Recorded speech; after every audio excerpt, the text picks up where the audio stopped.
taking time to watch it, whatever speed, playback speed you decide to put me into. I'm okay with that. Um, I love talking about this subject, and you'll see hopefully see my passion and enthusiasm come through today. So let me share my screen and sound check. I'm doing okay, Cassie? Okay, great. Well, we're going to start off with some Social Security trivia. So you can either put this into the chat by directly chatting me the answers, or if you want to, you can take a piece of paper, or you can just kind of keep your answer in your head. So the first Social Security trivia question is, your Social Security benefit is based on your last 5 years of earnings, your highest 5 years of earnings, your highest 35 years of earnings, or your highest 40 quarters of earnings. So you can send me a chat, private chat if you want to, A, B, C, or D. I'm going to give this one more minute to get your votes in. All right.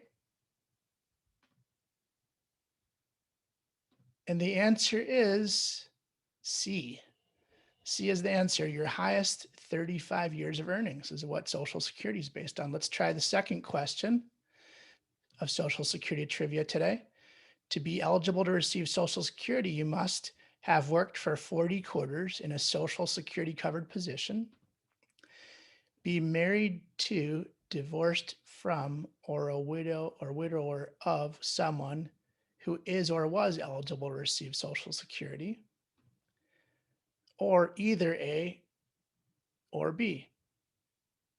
So I guess this is 1, 2, and 3. I should have also lettered it A, B, and C, but is it number 1? Is it number 2? Or is it number 3? And the answer is number 3. So if you guessed number 3, you were correct. You are correct. And the third and final question of the day is a true or false question. And the question is, Social Security is a means-tested program in that it disproportionately favors lower income earners. I see my mom shaking her head. No, that's not true. So is it false? Do you agree with one of the most intelligent people on earth, my mom? Or do you disagree with her? Is it true or is it false? Okay. Some people are chiming in false. Some people are chiming in true. Okay, well, we're gonna find the answer out to this last question. I'm gonna keep you in suspense on this one. But thank you for playing Social Security trivia today. So let's just get some context, a brief history of Social Security. So in the 1930s, the unemployment rate was 25%. So many of us recall these photos of long lines of people that were unemployed. 9,000 banks failed. The gross national product was cut in half, and more than half of all the elderly lived below the poverty line. And so on August 14th, 1935, OASDI was signed into law, the Old Age Survivor Disability Insurance Program. At that time, there were 42 workers for each retiree receiving benefits, 42. So there are many facets of Social Security. Social Security has disability benefits. If you know somebody who has special needs, they may have received or are receiving SSI, which is part of the Social Security system. There's also a second part, which is based on earnings records. There are children's benefits. There are disabled parent or deceased parent or retired parent, or there.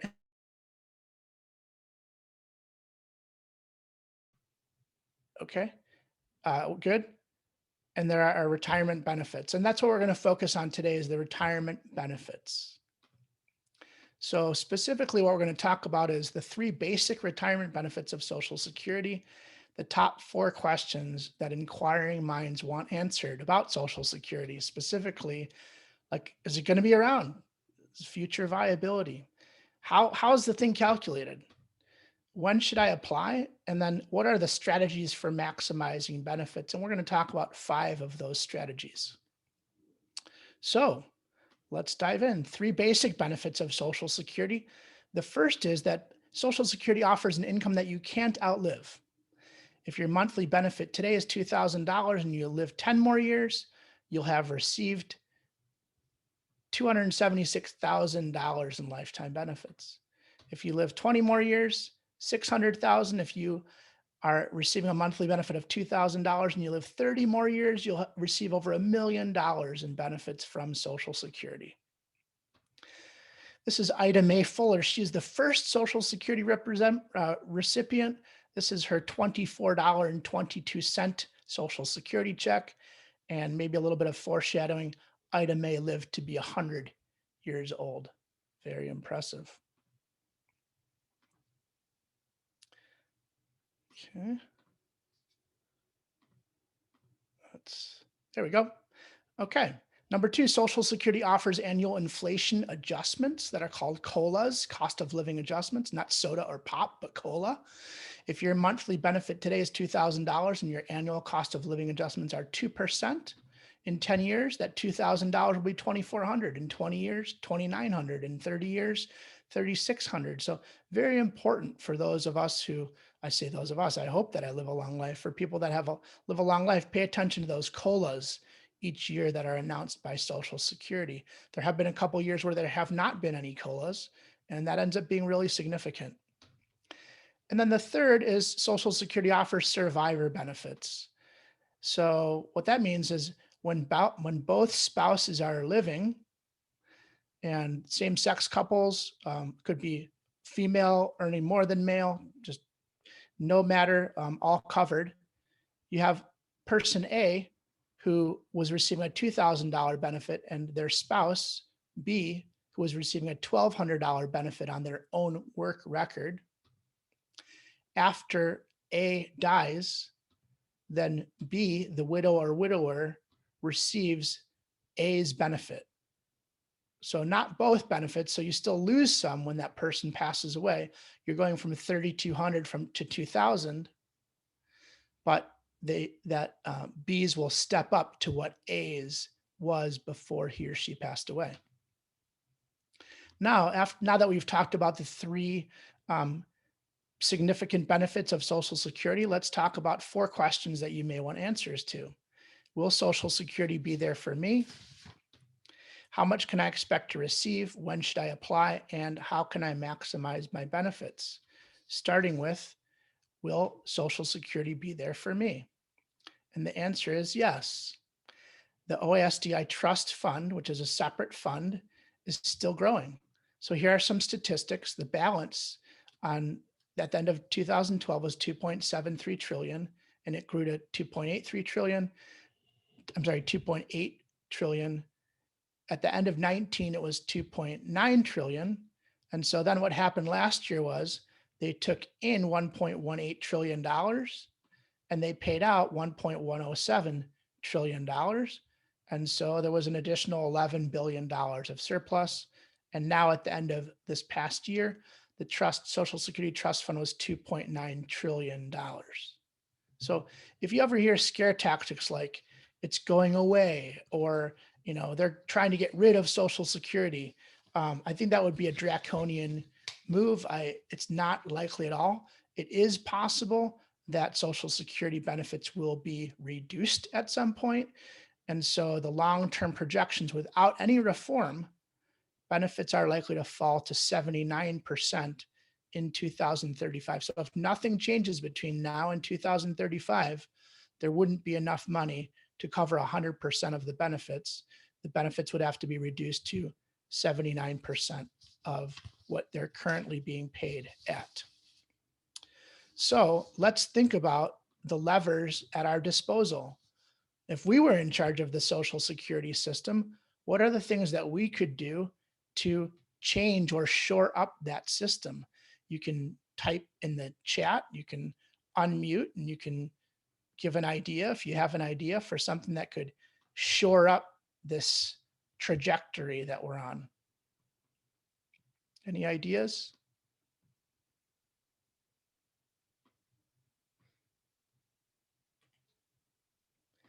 All right.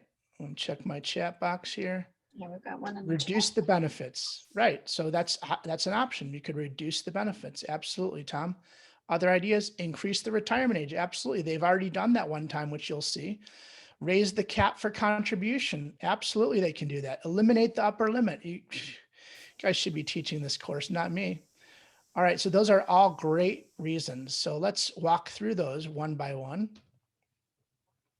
So what does it mean to raise the cap or raise the upper limit? Um, right now, there's a Social Security wage base, and that's $142,800. So for high income earners, they don't pay the 6.2% above that amount, and their employers don't match 6.2% above that amount.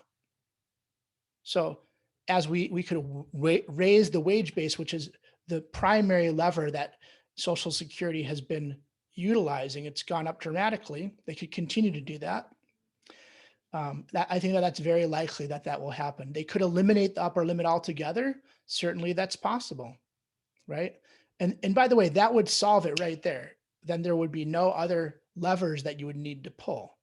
You could also raise the normal retirement age. So it's 66 years old is the full retirement age for those born between 43 and 54, 67 for those born in 1960 or later.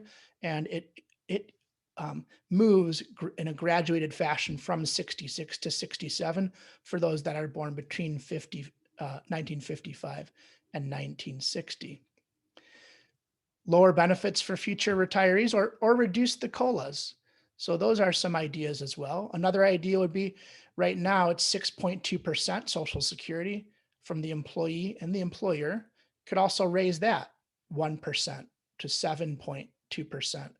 Even these little, what seem like little decisions can have a huge impact on their trajectory. Social Security question number 2, how much can I expect to receive from Social Security? Well, your benefit is going to depend on 2 things. One is how much you earned over your working career and the age at which you apply for benefits. Those are the things that determine how much your benefit will be.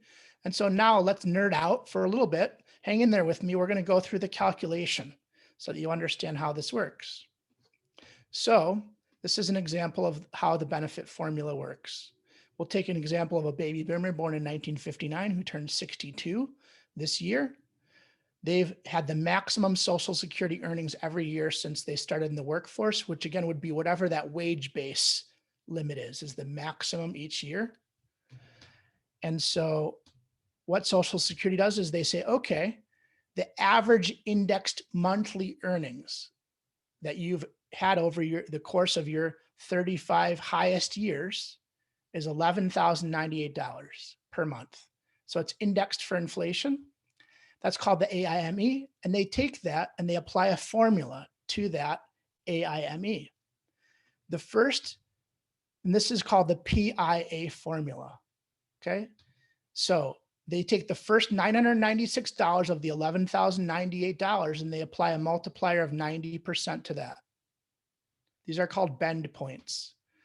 The next $5,000 of the AIME, they attach a 0.32 multiplier, which is $1,601.92. And then over that amount, whatever 996 plus 5,006 is, whatever over that amount is, they apply a 0.15 multiplier. And then when you add those things up, you got $3,262.72. And this is the PIA. PIA, $3,262.72. So PIA in Italian means holy. And I remember that to remind me that this is the most important number to remember when you're thinking about Social Security is your PIA, the monthly amount that you're going to receive at full retirement age, the monthly amount that you're going to receive at full retirement age.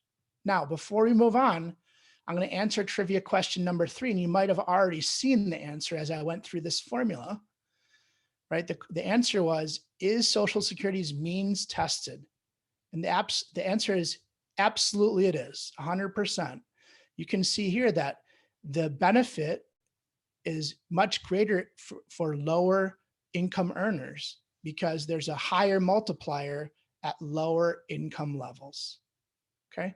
So if somebody, for example, if their AIME is $6,000 versus $2,000, the person who had $2,000 as a ratio of their AIME, they're going to earn more from Social Security as a ratio of how much they've earned. So that's why it's means tested.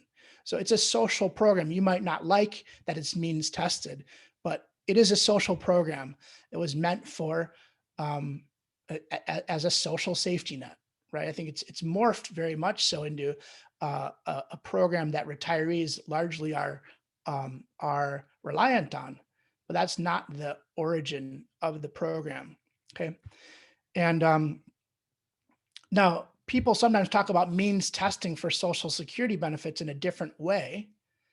They talk about the idea that they're going to means test if you earn a certain income or you have a certain net worth, that you may not be eligible for Social Security, or maybe you'd have a reduced Social Security benefit. That's another thing that's bandied about from time to time. Okay, so now we're going to move on and we're going to talk about, well, what is full retirement age? And full retirement age, as I mentioned, is 66 if you're born between 43 and 54. And then it increases if you're in the middle. And then 1960 and later is 67, right? I think that it was long overdue for them to make these changes as the people's life expectancy increased. It seems natural that you would do this. It hadn't been done for a long, long time. I would expect it to be done at some point again. So what if you take your benefits early? What if you apply for benefits early? So you can apply for benefits as early as age 62, except under certain circumstances, and you'll receive a percentage of your PIA. So here's the table. If you're born between 43 and 54, your full retirement age was 66. If you applied early, 62, you'd have a 25% reduction in the benefit. And if you're born 60 or later, it's a 30% reduction if you take it at 62 instead of age 67. Okay, well, what if you apply after your full retirement age, FRA? What if you apply after? Well, then you earn 8% annual delayed credits, 8%. So that table looks as follows. It's simple compounding. So it's 8% per year simple interest, 8, 16, 24, 32. So is it a good idea for you to delay? Maybe. It depends on a number of different factors, but certainly if you anticipate that you might live a long time, it's going to, generally speaking, benefit you to delay. And we'll talk a little bit more about that. How do you know what your benefits are? Well, you can refer to Social Security statement or socialsecurity.gov, which is an extraordinary website. Very, very, very well done website. And or you can use one of the calculators on the Social Security website, which may be more accurate. So now let's shift gears and let's talk about spousal benefits. Now I've moved from some somewhat basic information to now we're getting into the 201, and I might spin your mind in the next 20 minutes or so, but I'm going to try to keep it describe what we're doing step by step. So you'll see how I do. Spousal benefits refer to while people are living, while both spouses are living. The spousal benefit is half the primary worker's benefit. So if John's benefit is $2,000 and John is married to Jane and her benefit on her own work record is $800, then Jane's spousal benefit is not $800, it's $1,000, it's one half of John's benefit. This doesn't reduce John's benefit. It simply means that if they were both the same age and they retired at the same age, and John's benefit was $2,000, that Jane would earn $1,000 from Social Security, and collectively they'd have $3,000 per month from Social Security. By the way, if Jane had never worked a day and didn't have her own, or John, whoever, didn't work at all, because they're married, they still are eligible to that 50% of the primary worker's benefit with no reduction to that primary worker. Okay. So that's a spousal benefit. Now let's talk about the rules for spousal benefits. The rules are that the spouse is going to receive the higher of their own benefit or the spousal benefit, as I just mentioned. The primary worker has to have applied for benefits. They can suspend to build delayed credits if they're over full retirement age and they turned age 66 by April 30th, 2016. Some of you have been clients long enough to have heard me give this presentation before that date, and there were some rules changes. So there were a lot more creative ways that you could structure your options. And some people thought that that was taking advantage of the system, so they closed some of the loopholes. The spouse must be at least 62 for a reduced benefit or 66 for full benefit. There are no delayed credits on the spousal benefits after age 66. So this is important. What that means is if you're 66 and you delay your benefit until age 70, your spousal benefit that your spouse receives is still going to be 1/2 of what your benefit was at your full retirement age. If you build delayed credits to 8% per year, the spousal benefit doesn't receive those delayed credits because the spousal benefit is just based on what the primary worker's benefit was at their full retirement age. Only one spousal benefit may be claimed at a time. So what you can't do is you can't both delay and both take spousal benefits at the same time. Okay. And now let's talk about divorced spouse benefits. So it's the same as spousal benefits if the marriage lasted 10 years or more. The person receiving divorced spouse benefits is currently unmarried, and the ex-spouse is at least age 62. If the divorce was more than 2 years ago, the ex-spouse does not need to have filed for benefits. And here are some rules for divorced spouse benefits. More than one ex-spouse can receive benefits on the same worker's record. So if you have a worker who's been married for 10 years or more to 4 different people, and all of those 4 people are still unmarried, they can all claim a divorced spouse benefit based on that individual's work record with no reduction to anybody else. No reduction to the primary worker, no reduction if the primary worker is married now, no reduction. Benefits paid to one ex-spouse do not affect those paid to the worker, the current spouse, or other ex-spouses. I think I just said that. The worker will not be notified. Sometimes this comes up like, hey, I don't want my ex-spouse to know that I'm doing this. That worker is not notified that the ex-spouse has applied for benefits. And divorced spouse benefits stop upon remarriage. There are some exceptions to that. So now let's talk about survivor benefits. So we've just talked about the benefits while you're alive, whether you're married or whether you're divorced. Now we're going to talk about the survivor benefits. Okay. So when one spouse dies, the surviving spouse receives the higher of the 2 benefits. That's what we talked about in the beginning. Example, Julie and Joe are married. Julie's benefit is $2,000. Joe's benefit is $1,200 on his own work record. Julie dies. Joe notifies Social Security, his $1,200 benefit is replaced with his $2,000 survivor benefit. Example 2, same circumstances except Joe dies. Julie retains her $2,000 benefit. So hers was $2,000, Joe's was $1,200. Joe dies, she maintains her $2,000 benefit. Now, I know all the smart people who are on this webinar, you're already thinking ahead. You're thinking like, well, what if I delay my benefits until I'm age 70? I build those delayed credits and then I pass away. And like, what will my surviving spouse receive?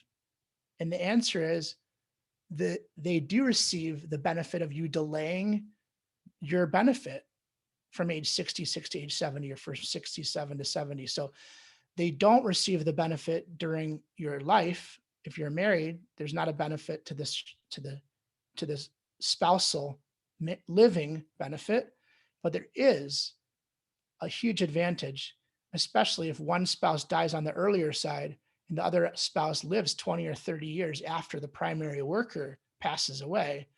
Then you'd better believe that it was a good idea to have delayed your credits to build up a much bigger Social Security benefit for the survivor to receive that benefit. So all it takes, even though this divorce spouse benefit takes 10 years of marriage, the survivor benefit only takes 9 months.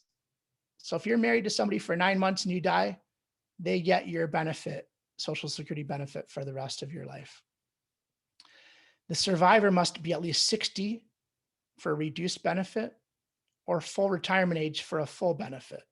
So we'll see examples of this in a little bit. Survivor benefit is not available if the widow or widower remarries before age 60 unless that marriage ends. And divorced spouse survivor benefit is also available if the marriage lasted at least 10 years.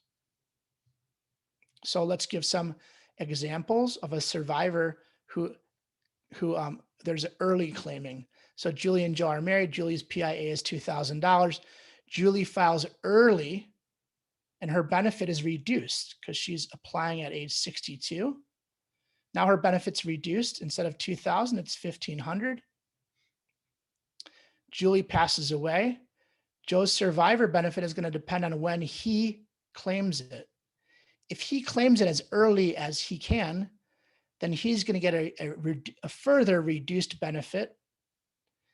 And if he claims his survivor benefit at 66 or later, his full retirement age, he's going to receive not the full amount because Julie took hers early.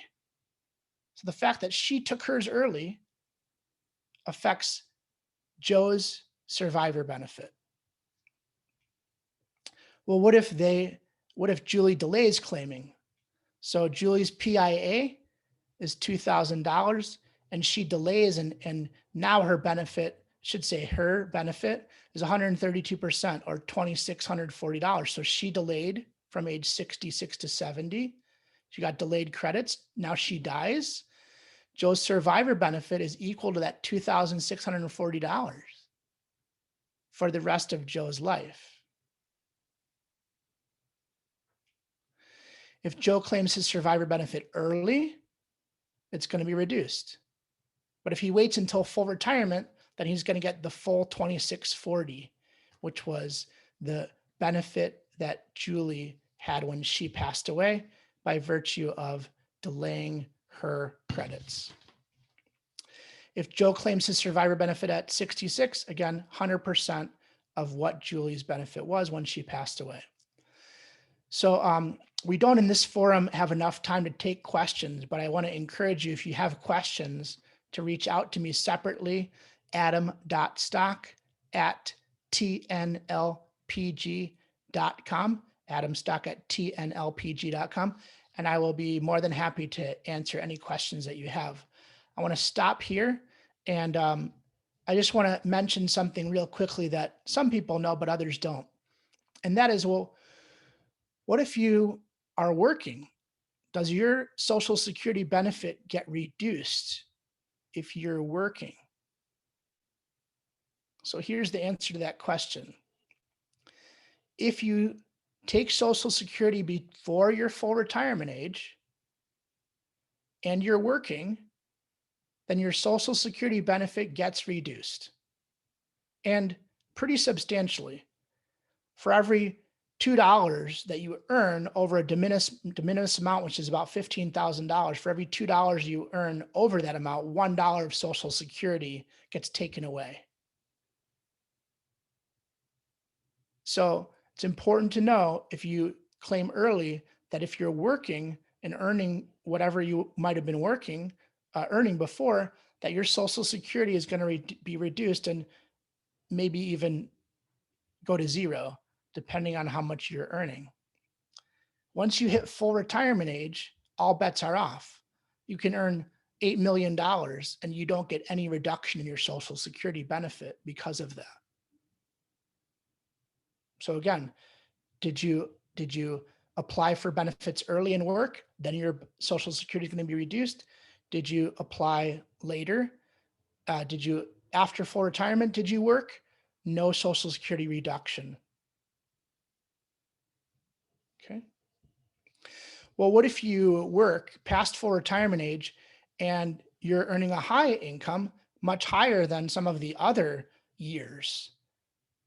Does it recalculate? Yes, it recalculates every year. So some people that didn't work, maybe they were taking care of kids earlier. Now they're back to work and they have 35 years. And so the highest 35 years, maybe some zeros would be averaged into that highest 35 years. But now they're replacing those zeros with 50,000 or 75,000. Yes, that can make a big difference in your Social Security benefit. By the way, even if you're already taking Social Security, you already get a benefit, it's still recalculated if you work beyond full retirement age. Okay. All right. Fascinating, isn't it? Let's keep going. Social Security question number 3. When should you apply for benefits? Again, you have to consider various factors. It's like a Rubik's Cube. You have to determine your health status. Listen, if you're in your mid 60s and you're single and you're not in good health, probably doesn't make sense for you to delay. Maybe not, right? Maybe bird in the hand is worth two in the bush. What's your life expectancy? Because there's a break even point. There's a break even point at which you were better off having delayed, right? But you didn't collect Social Security all those years when you delayed. So there's a break even point. And so depending on your life expectancy, that can determine when you should apply. Do you need the income? Maybe you don't have the luxury of not needing the income. You need the income. Or whether you plan to work or not is also going to impact that, whether you are taking Social Security early or late. And what are your survivor needs as well? That's going to make an impact too. So why delay benefits? Well, we've talked about that. You can see the difference between applying early, full retirement, and at age 70. You can see the difference between the income that you receive right away. It's double between age 62 and age 70.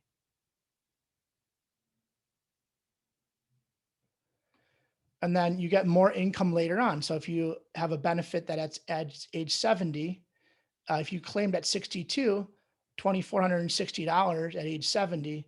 If you claimed at 70, $4,300. But then due to COLAs, right, the COLAs are going to magnify the bigger numbers more.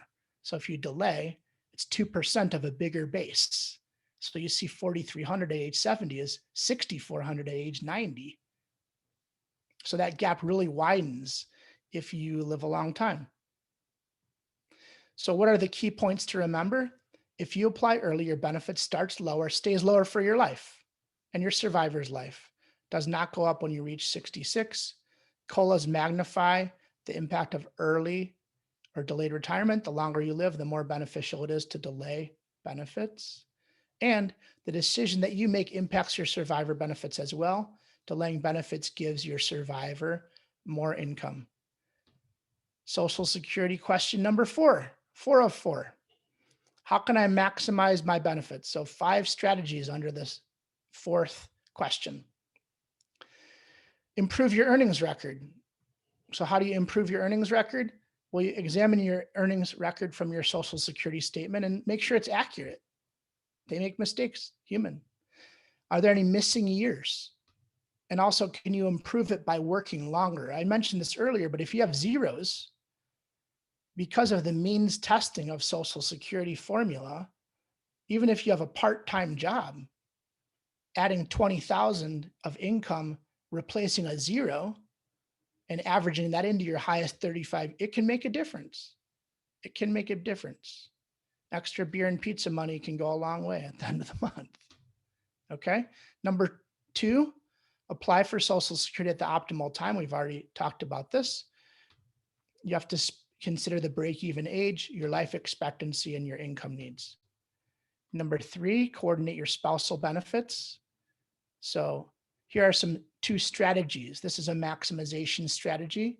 This is if the lower earning spouse's PIA is more than 50% of the higher earning spouse's PIA. So this would be an example where the higher earning spouse might have a $2,500 PIA and the lower earning spouse might have a $2,000 PIA.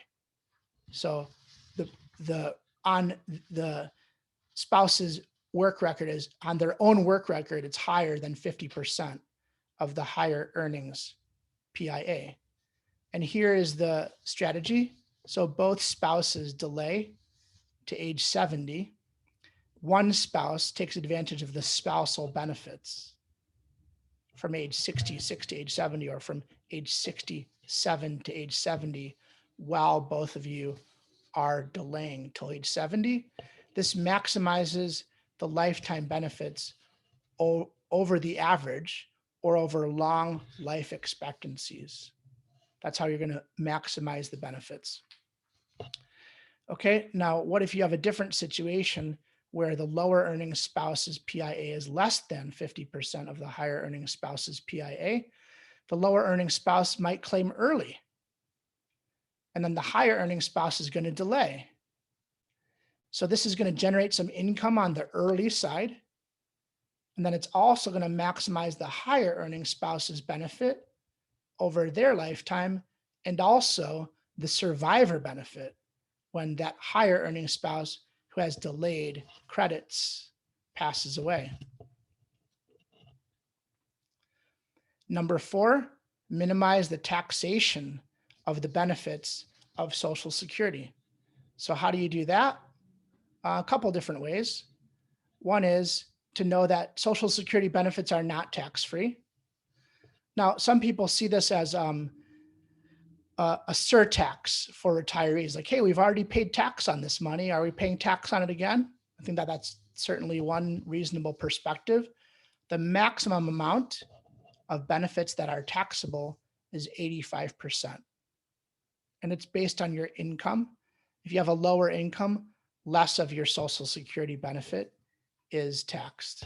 But if you have a reasonably higher income, then up to 85% of your benefit can be taxable. So here are some ideas. Reduce your other income with tax-advantaged investments, but not municipal bonds. So municipal bonds actually get calculated into the equation for Social Security determination. So there are other ways that you might have tax-advantaged investments, maybe investments that don't pay out income, maybe investments that are growth-oriented, maybe annuities, deferred annuities, maybe life insurance, different ways to reduce other income with tax-advantaged investments. And then this is a big one that we talk to clients a lot about, which is anticipating your required minimum distributions. So when you take your required minimum distributions, which are now at age 72, that's income. It could put you in a higher tax bracket and then cause more of your Social Security benefits to be taxed. So there are a lot of reasons why we might recommend that our clients do Roth conversion strategies. This is one of the reasons potentially, is that by converting money to Roth and not having to take required minimum distributions from Roth accounts, you are less required to take income, and then therefore more likely that your Social Security benefits wouldn't be taxed at the highest amount. And then strategy number 5 for maximizing your Social Security benefits is coordinate your Social Security with your overall retirement income plan. So you have to consider Social Security in the context of many different things. You have to consider context of pensions, consider it in the context of IRAs and 401ks that you have, required minimum distributions, your investment portfolio, and how much income you are earning through your work. So that is the conclusion of my remarks. We actually have some time for questions. If anybody has questions that you want to throw into the chat, we have time to take a couple questions. And I will wrap up again, but before I do that, I'll just say thank you for your time and attention and sticking with me through some of the um, more muddier, nerdier parts of Social Security. I hope that this was useful for you and that you learned a thing or two about Social Security. So, questions?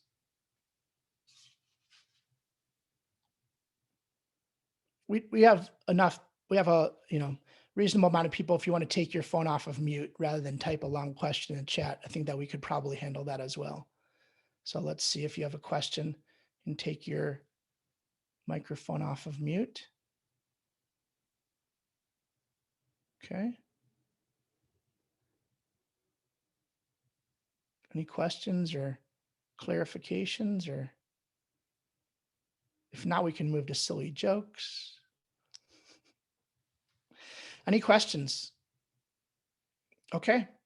Well, I will again extend the offer to you to email me with any questions that you have, adam.stock@tnlpg.com. I think that you can see that this is a big decision, right? Making the right decision as it relates to Social Security, the right series of decisions can be a really big deal financially.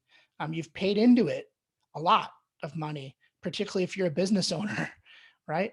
And you paid a lot into this. And I think it's important for you to think with your financial planner about what you can do to make sure that your Social Security decisions are integrated with your financial plan. So thank you very much. And Cassie, back to you. All right, thank you, Adam. You did an excellent job of explaining a very difficult topic to get in an hour. So thank you for providing that. No questions, because you did such a great job. I want to remind everyone that we have another webinar next month. We are going to have an expert on protecting yourself from identity theft. So with all the cybersecurity issues going on these days especially, please join us next May 11th at 2 p.m. same place. You will receive the recording from today's webinar, as well as an invitation for next month's webinar. So we hope to see you there. We hope you find this helpful. Please feel free to pass this along.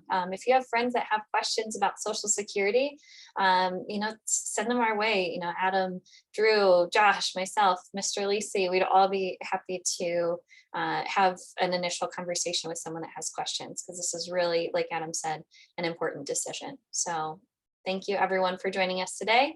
Hope you have a great rest of your week, and hope to see you next month. Take care, everyone.